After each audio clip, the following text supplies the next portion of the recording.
Oi, caminhantes! Tudo bem com vocês?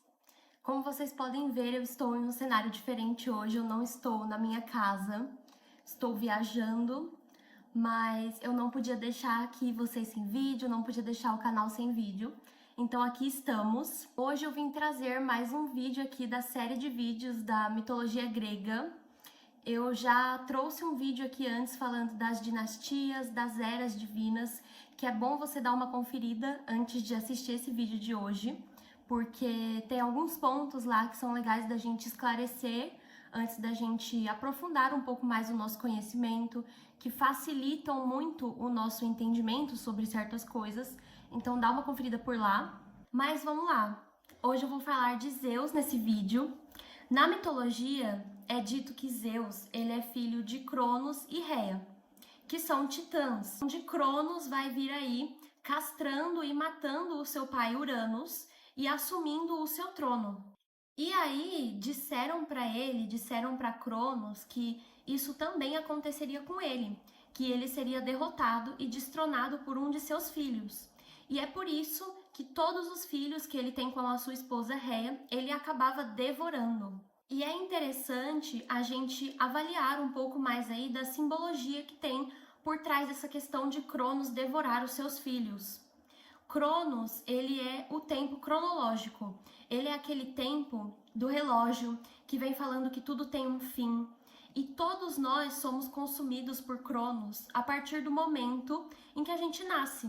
A partir do momento que a gente nasce, a gente já está fadados a morrer. A gente já começa a morrer. E esse vem sendo aí o simbolismo, a simbologia que fala que todos nós estamos sendo devorados por Cronos. Você já tentou montar um cronograma?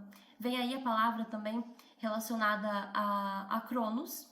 Já tentou montar um cronograma para ver? Parece que não sobra tempo para nada, parece que tudo vai rápido. E aí é realmente essa simbologia de Cronos devorando o tempo daquela coisa. Só que aí vai chegar um momento em que a Rhea ela vai ficar de saco cheio do Cronos estar comendo todos os filhos do casal e ela começa a ter ideias pensando como que ela pode fazer para continuar a deixar os filhos vivos, continuar com que essa manifestação da vida consiga evoluir. Então ela espera um dos seus filhos nascer, e esse filho ele seria justamente Zeus, e ela dá uma pedra ali para Cronos comer e fingir que é Zeus, e ela esconde Zeus em uma gruta. Parando para pensar, Cronos devia ser super cego, né, gente? Para ser enganado assim, mas enfim. Então, o Cronos ele vai comer aquela pedra ali, e então Zeus vai conseguir se desenvolver, vai conseguir crescer, até ele chegar em uma idade que ele está apto a cumprir essa profecia, a tomar o título de ser aquele que derrotaria o seu pai. Só que, para derrotar Cronos, não é uma coisa fácil, né, gente? Não é tipo só chegar lá e falar, sai aí, pai, que agora eu vou entrar, que agora eu vou governar. Não é assim, né? Então ele passou por uma série aí de batalhas, de lutas, de desafios, de provas para conseguir chegar nesse momento. Ele teve uma série de batalhas contra os seus tios e contra aquelas criaturas que já existiam ali, que tinham sido criadas e estavam ali existindo e governando o mundo de uma forma meio caótica, meio desgovernada. E então ele consegue ali chegar até o seu pai para lutar contra o seu pai. E em um determinado momento dessa luta, é dito que Zeus ele faz o seu pai devolver ali, vomitar os filhos que ele tinha comido, que eram os seus irmãos, e aí que vão vir os 12 deuses do Olimpo também. E Cronos ele vomita ali aqueles deuses novamente e eles ajudam Zeus nessa batalha contra Cronos. Então, apesar de Cronos ter comido todos os seus filhos, eles ainda ficaram vivos ali dentro dele. E eu sei que isso é anatomicamente muito estranho de pensar, né? Mas olha, pensa assim, é como se Cronos, o tempo, devorasse as coisas, mas a essência da coisa ainda se mantesse viva ali. É como se o tempo ele fosse capaz de trazer a essência das coisas de volta. Porque as coisas, elas não morreram, elas não perderam aquela sua essência ali inicial. Aí então, Zeus vai lá e obriga Cronos a devolver os seus irmãos. E esses irmãos vão auxiliar nessa batalha contra Cronos para que tenha a estruturação ali do universo. Essa luta, ela vai simbolizar essa estruturação do universo. A gente tem que pensar nessa luta aqui como se fosse uma luta para que Zeus conseguisse dominar as forças da natureza, dominar todos aqueles seres ali que estavam vivendo de uma forma desordenada, para que tudo tivesse uma ordem, para que tudo tivesse uma estrutura. Por isso que Zeus, ele é a figura simbólica que representa a vontade que está lutando ali para ter uma estruturação, uma ordem ali de toda essa questão, e é por isso também que ele é o Senhor do Olimpo. Então, ele vence essas batalhas aí, e ao vencer essas batalhas, ele mostra que ele é um Deus capaz de dominar essas forças, que ele é um Deus capaz de ordenar o universo, de organizar, de estruturar realmente. Ele vem mostrando isso em cada uma das batalhas que ele enfrenta e que ele vem vencendo. E depois que ele se estabelecer ali no Olimpo, ele vai dar continuidade a essa estruturação junto ali com a sua esposa Hera, com a sua esposa, sua irmã Hera. Só que a organização do universo, ela não é tão diferente da organização que a gente tem com a nossa casa, por exemplo. Vamos supor que você pega aí um dia e fala, ai, tô com preguiça, não vou fazer nada hoje. Não te dou nem, sei lá, uns 2 dias para que a sua casa esteja extremamente caótica, extremamente bagunçada, desorganizada. Porque é assim, quando você tira a vontade humana da organização ali, da estruturação, as coisas tendem a voltar para o caos. Então, quando você tira essa capacidade aí, essa vontade que é atuante, que é consciente, que é inteligente, as coisas tendem a pender para o caos. Então, os deuses do Olimpo, eles são levados ali por Zeus e eles vão estar atuando nessa força organizadora aí, vamos dizer assim. A simbologia de Zeus, então, vem mostrando aí essa força realmente que luta contra essas forças que são desorganizadas, desconhecidas, meio fora de ordem, para colocar tudo isso aí em ordem e estruturar um universo que a gente possa viver, crescer, se desenvolver, enfim, aí, né, cumprir o papel que a gente como ser humano tem no desenvolvimento do universo. Então, quando Zeus ganha essa batalha, ele recebe presentes ali, 2 grandes presentes, 2 grandes armas, que são como um tipo de reconhecimento ali, que é o trovão e os raios, que são coisas que são extremamente associadas a Zeus. Quando a gente fala sobre ele, a gente já lembra imediatamente sobre os trovões e raios.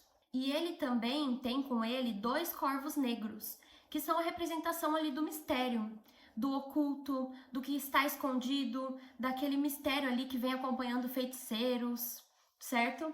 E é interessante porque desde que Zeus começou aí, ele se estabeleceu aí no Olimpo, ele sempre solta pelas manhãs esses corvos em direções opostas, para que eles observem tudo, eles tragam todas as informações ali para Zeus, e ele recebe aquelas informações ali para saber por onde que ele vai começar a estruturar o seu dia. Muito semelhante aos corvos de Odin também, porque Odin também faz isso, né? E também, para a gente associar um pouco melhor, é como se fosse aquele jornal da manhã, que você pega, você coloca o seu café ali para passar, liga a televisão, espera o jornal chegar para receber todas aquelas informações e saber por onde que você vai começar a estruturar o seu dia.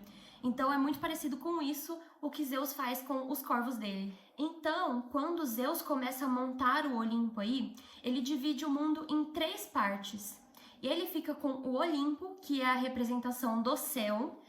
Poseidon vai ficar aí com as terras intermediárias, que são os mares, as terras realmente. Apesar da gente associar ele mais às águas, né? Ele tem ali essa simbologia também das terras, da questão intermediária.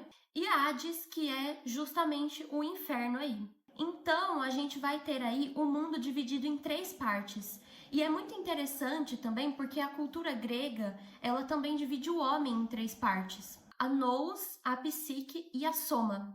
Nous é aquela parte mais divina, que Platão fala que é a razão, que é onde tem os domínios de Zeus ali, mais no Olimpo. Essa vem sendo aí a parte intermediária. E depois a gente tem o soma, que é essa parte mais material realmente que está ali no fundo da terra. Depois você tem os mares, os ventos, que é essa parte aí mais confusa mesmo, que é a psique, que os gregos chamavam de psique, que realmente é uma confusão, né, gente? Tem hora que bate ali um vento, uma brisa, uma chuva, uma tempestade, realmente é uma coisa bem confusa. Então são as três partes do homem, as três partes do universo, as três partes que Zeus divide o mundo. Então a gente sabe que Zeus, que é o nosso foco de estudo nesse vídeo, ficou com os céus, a parte do Olimpo. Então no Olimpo é onde aquela galera toda se reúne e fica interferindo diretamente na vida dos homens. Às vezes elas ajudam, atrapalham, colocam provas, resolvem problemas. Porque essa dinastia divina é a última dinastia na escadinha de manifestação. Então são deuses que vão ajudar o homem a se adaptar e entender a natureza. Então as histórias dos deuses do Olimpo, elas estão relacionadas diretamente a histórias humanas também. Aí você me pergunta, ué, Yasmin, mas não é assim com todo mundo? Não é assim com todas as mitologias? E eu falo pra você que não. Você não vê ali, por exemplo, na mitologia de Gaia, ela fazendo você ficar com raiva de rei tal, colocando a guerra de Troia para acontecer. Então, quem faz isso realmente ali são os deuses do Olimpo. Agora, uma coisa que eu não posso deixar de falar nesse vídeo é que Zeus ele tem uma má fama muito grande no Olimpo. Ele realmente ali é um caso sem solução. Porque ele tem diversos filhos aí. Ele é casado com Hera, que é a sua irmã e sua esposa também, só que ele constantemente pula a cerca. Então ele vai ter filhos aí com várias mulheres, com várias ninfas humanas. E é interessante porque muita gente fala que não gosta de Zeus por causa disso. Mas vamos tentar pegar a simbologia aqui das coisas, tá, gente? Eu sei que é difícil, mas vamos dar uma olhadinha aqui na questão simbológica mesmo da situação. O Zeus, ele é a representação ali daquela energia criadora. Lembra lá que ele organizou aquelas forças do universo batalhando ali? Então, ele organizou dali pra cima, só que agora é tipo assim, eu já organizei, já estabeleci tudo aqui em cima e eu vou começar a organizar e estruturar daqui pra baixo. Eu vou pegar toda essa energia agora e eu vou começar a gerar filhos que seriam as continuações ali da existência. Zeus, ele é pai de diversos heróis aí, como Hércules, Poseidon. Então é como se ele estivesse criando nesse universo para que existisse e estabelecesse uma ordem. Ele está estabelecendo ali uma energia mais humana que vai trazer essa ordem, essa estabilidade. Por isso que ele tem ali diversos filhos. Eu sei que no mito ele realmente não é um exemplo a ser seguido, mas a gente sempre tem que analisar todo esse mito aí com a questão simbólica dele, beleza? Porque a mitologia, gente, ela é muito diferente dos contos de fada, por exemplo. Os contos de fada, eles vêm tratando muito dessa questão moral, porque eles são mais para criança e tudo, né? Já os mitos, ele tem toda essa parte simbólica, essa coisa mais profunda mesmo. E se você não consegue pegar essa simbologia, você realmente vai ficar com um resquício mais moral ali, com um julgamento mais moral. Por exemplo, se eu não entender nada da Chapeuzinho Vermelho aí, eu vou ficar com uma lição ali, que é obedeça sua mãe e não vá pela floresta. Ele tem essa junção, né?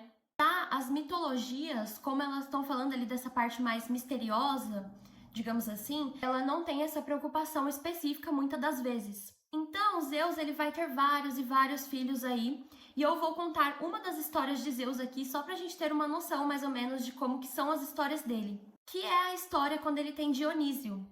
Ele tem Dionísio com Semele, que é uma humana. Então, Zeus ele vai se apaixonando ali por ela, ele se transforma no humano, ele assume a forma humana para conseguir seduzir ela. Se a gente ver aí no mito dele, ele se transforma em vários seres, vários animais, várias formas ali diferentes. Quando ele seduz Leda, por exemplo, ele se transforma em cisne.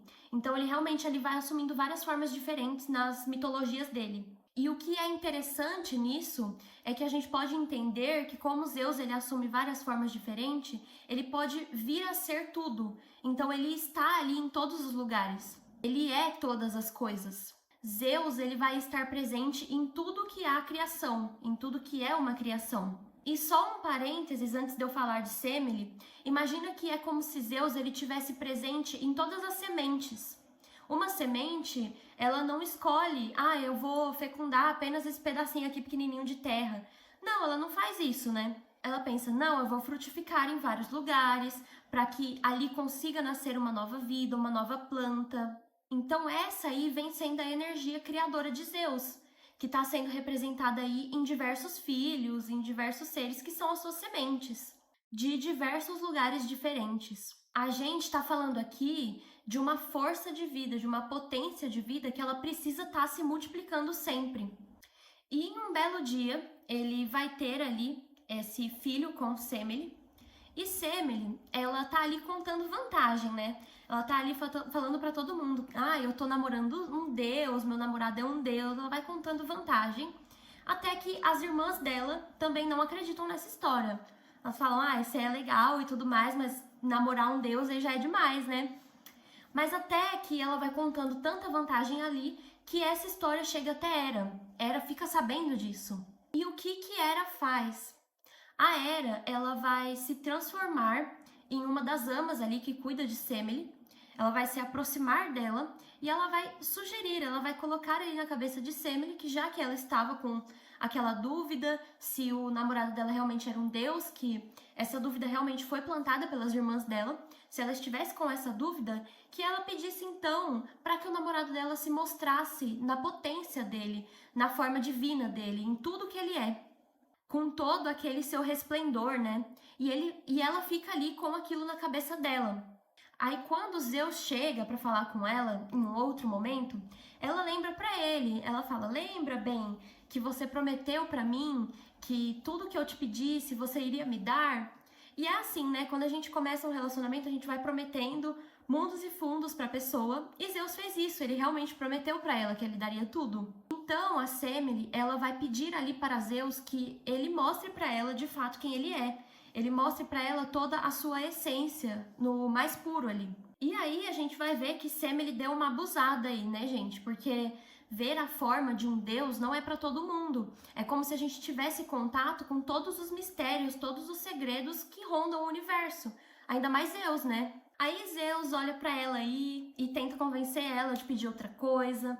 Só que ela realmente fica muito firme ali naquela ideia, mesmo ele avisando para ela que aquilo não iria fazer bem para ela. Ela insiste e ele realmente fala, tá bom, então. E aí, depois dela insistir muito, Zeus realmente mostra a sua essência mais pura para ela, o seu resplendor. E o que acontece? Um monte de raio, trovão, fogo invade ali aquela casa e Semele é morta e incinerada no mesmo momento. Eu só não vou continuar a história daqui, porque a continuação dessa história a gente vai falar quando a gente falar um pouco mais sobre Dionísio, tá bom? Aqui, o que é interessante da gente analisar é que quando Semele ou qualquer um de nós tiver um contato ali com a verdadeira essência de um deus, com a verdadeira essência de Zeus, a gente vai ter uma morte simbólica. A gente vai deixar de ignorar muita coisa, de ter um estilo de vida mais voltado para a matéria, aquela coisa toda mais materialista, e a gente vai reviver para uma vida mais divina, que é realmente o símbolo da morte de Semele, que é quando você entra em contato com algo mais divino e você acaba morrendo simbolicamente para renascer com um outro estilo de vida, com outros pensamentos, com uma outra forma, um novo ciclo, que você possa renascer também nesse outro plano. Então é isso que eu tinha para falar sobre Zeus. Espero que vocês tenham gostado, que tenha esclarecido tudo, que vocês tenham entendido todas as questões mais das simbologias do mito. Se vocês tiverem ficado com alguma dúvida, pode deixar aqui nos comentários também, que quem sabe a sua dúvida pode virar um vídeo aqui no canal. Espero que vocês fiquem bem também. Curtam muito esse vídeo, compartilhem para que esse conhecimento chegue ao máximo de pessoas possível. E eu fico por aqui hoje. Curtam comigo essa jornada do caminho até si.